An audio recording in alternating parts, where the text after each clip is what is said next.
What is the Enlightenment? In many ways, the Enlightenment was the social and political equivalent of the scientific revolution.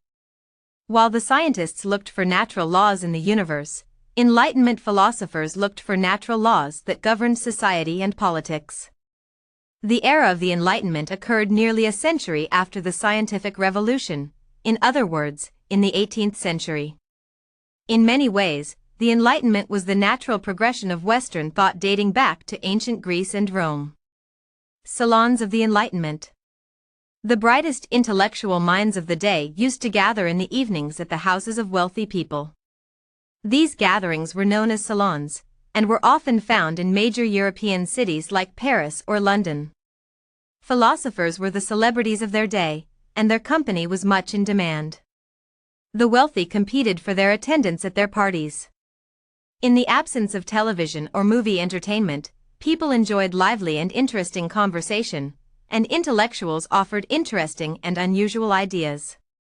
Some philosophers suggested there were natural laws of the universe which applied to humans.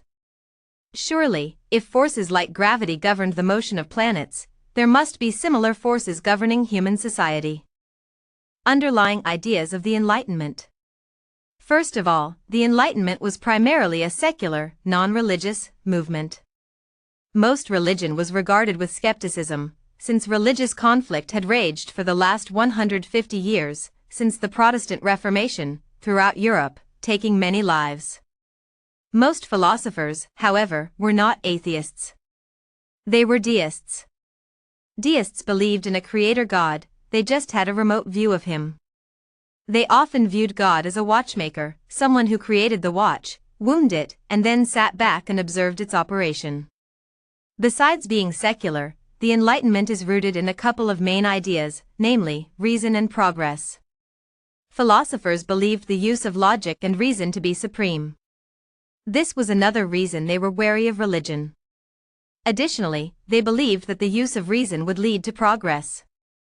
Thus, as long as society continued to embrace logic and reason, society would continue to progress. And as long as society continued to progress, man would become more and more enlightened. This is the promise of the Enlightenment, that progress would lead to a more enlightened society. Intellectuals of the day had a very optimistic view of man and his potential. Although the vast majority of people were illiterate, the boom of technology that was beginning in the 1700s encouraged philosophers. It was a sign of progress, and they felt that enlightenment was right around the corner.